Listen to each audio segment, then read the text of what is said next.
President Trump's push to crack down on illegal immigration still going strong, with detainments by ICE agents continuing around the U.S. And the first deportation flights taking off from what's known as Alligator Alcatraz in Florida this past Friday.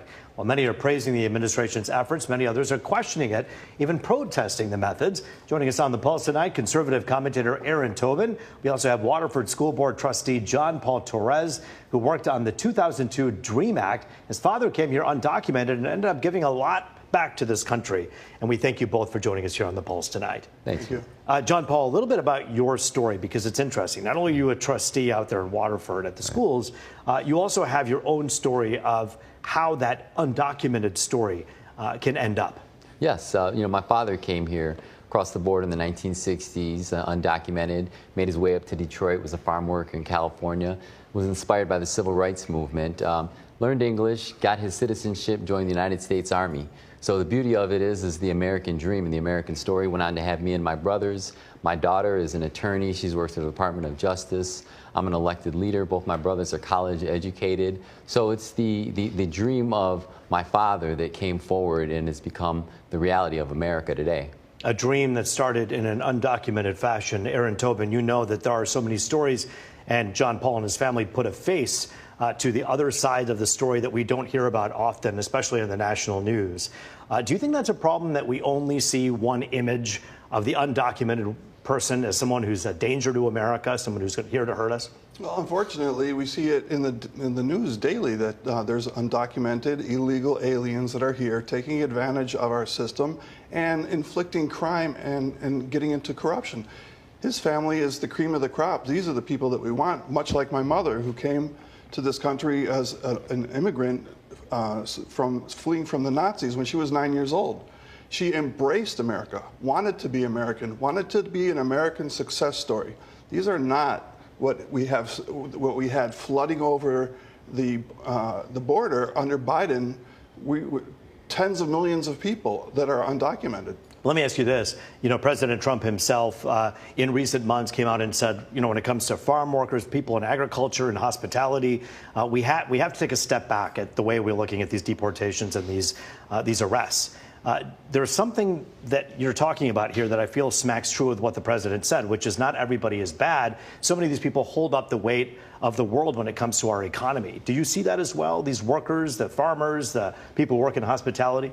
Yes, but there's legal programs. There's farm workers that are legal programs. When they did the raid a few weeks ago in California for marijuana harvesting, there were child laborers going on there.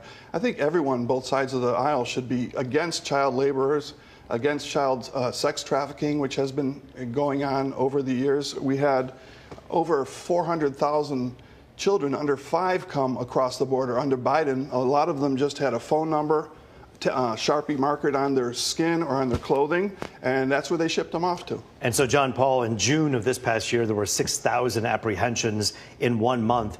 And we understand in 2023, according to records from the feds, there were 10,000 on any given day at the highest peak there.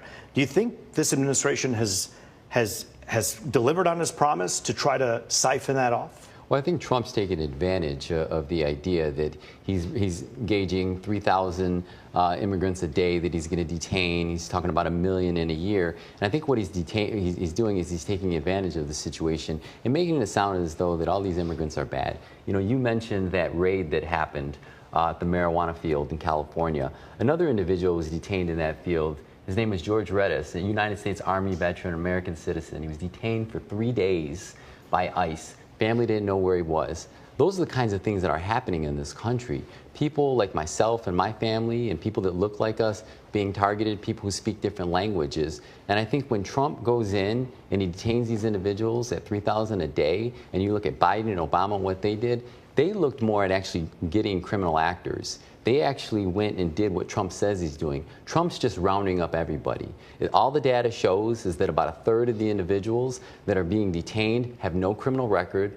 The other 1/3 about 2/3 actually, the other 2/3 actually have very low-level crimes, traffic offenses, police contact, loitering for standing at a Home Depot waiting to do construction, and then maybe the few that are the bad actors that should be deported. So let's talk about President Obama for a moment here. Aaron Tobin, we know that he deported so many more people during his term. But again, what John Paul is saying is that he deported the people who actually were the bad actors. Is there a better approach? President Obama, you mean the deporter in chief? He deported so many people, that was his nickname. But his point is that in deporting so many people, so many of those people were bad actors, when the illegal not just the folks aliens are working. here in the country illegally, they are already breaking our laws.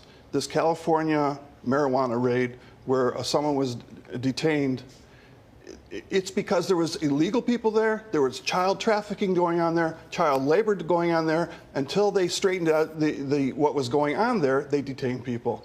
There are so many people being detained, and I have a cousin that's in the medical field. He is not a fan of President Trump. But when I mention how President Trump has cracked down and how the fentanyl has stopped coming into this country, I said, isn't that something good that President Trump did? He did. He said, you know what, I'm not a fan of Trump, but that alone, I think I would vote for him again.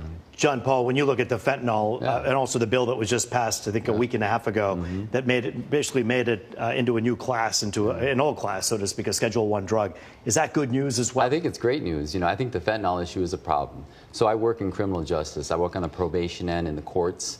I was a probation officer for many years out in the field, past 10 years or so in more management and administration. I see the fentanyl crisis on a daily basis. I saw the heroin epidemic during the 2010s on a daily basis as a probation officer.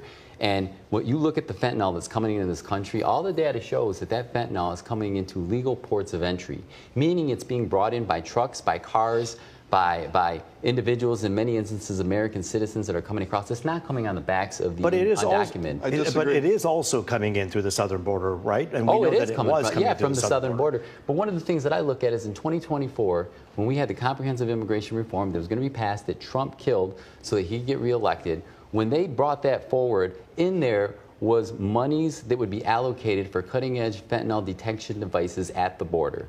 That didn't happen. That didn't happen because Trump killed the bill. That's a Democratic talking point. It's not a Democratic talking point. The Democrats were saying, we can't do anything about the border until we pass this law. All we had to do was change presidents, and the border was sealed. Aaron Tobin, we thank you as usual for your perspective here. John Paul as well. Thank you for your time.